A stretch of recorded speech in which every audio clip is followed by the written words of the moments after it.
Hello বন্ধুরা, তো এখন বাজে সন্ধ্যা ৮টা প্রায়।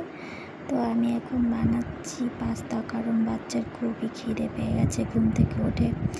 তো তার জন্য একটু পাস্তা বানাচ্ছি।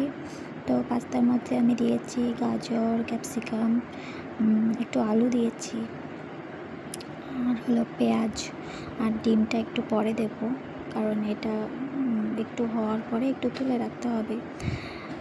তো এখানে আমি মশলা দিয়ে দিলাম, পাস্তা মশলা।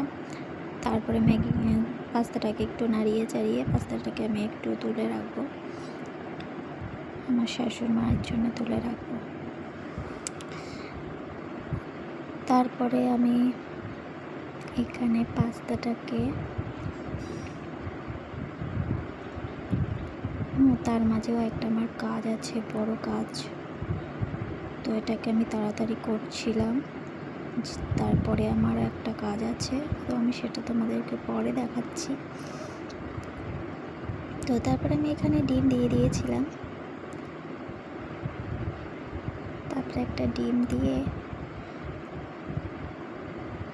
এখন আমার পাস্তা রেডি হয়ে গেছে। আর এখানে সস দিয়েছিলাম খুবই কম, কারণ চিলি সস দিয়েছিলাম একটু, সয়া সস, আর হলো এই যে এটাকে আমি একটু তুলে রেখেছিলাম। আর এই হচ্ছে আমার বড় কাজ। ৮টার পরে, এখন আমাকে সন্ধ্যা ৮টার পরে ভাবলাম একটু বই পড়াতে বসবো। তো আমাকে এখন যেতে হবে মাছ কাটতে, হঠাৎ মাছ এসেছে, তো তার জন্য আমার এখন যেতে হবে মাছ কাটতে। তো টাটা, বাই বাই।